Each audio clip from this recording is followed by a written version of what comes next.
Hi అందరికీ welcome to today's mini vlog. ఈరోజు మా టిఫిన్ వచ్చేసి బియ్యం పిండితో చేసినట్లు. మేము చిన్నగా ఉన్నప్పుడు మాకు తెలిసిన దోశలు ఇవి మాత్రమే, కానీ దోశలకి ఏమాత్రం తీసిపోవని నేను అనుకుంటాను. ఒక విధంగా చెప్పాలంటే ఇన్స్టెంట్గా చేసుకునే బ్రేక్ఫాస్ట్ అనుకోరి.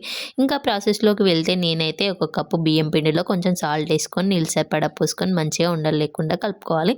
దోశ బ్యాటర్లా కాకుండా కొంచెం పల్చగా కలుపుకోవాలి. తర్వాత పెంక పెట్టుకొని కొంచెం ఆయిల్ రాసుకొని ఒక గ్లాస్తో మంచిగా పోసుకోవాలి. ఒక పెద్ద మూత అట్ల మీద ఉంచి కొద్దిసేపు ఆవిరికి ఉడికిన తర్వాత ఇంకో పక్కకు తిప్పుకొని కాల్చుకోవాలి. మేము చపాతీలు దోశలు అట్లు అన్నీ ఒక పెంక మీద చేస్తాం కాబట్టి ఫస్ట్ పోసినట్టయితే హ్యాండ్ ఇచ్చింది. తర్వాత పోసిన అట్లన్నీ బాగానే వచ్చినాయి. మా ఊర్లో పొలం దగ్గరికి పోతారు కాబట్టి పొద్దున్నే వండేసిన కర్రీ వేసేసుకొని తినేసిన నేనైతే. అసలు ఈ బ్రేక్ఫాస్ట్ గురించి ఎంతమందికి తెలుసో let me know down in the comment section. మా మమ్మీ మా వియాన్కి బుడ్డి బుడ్డి చెప్పులు సాక్సులు తెచ్చినుండే.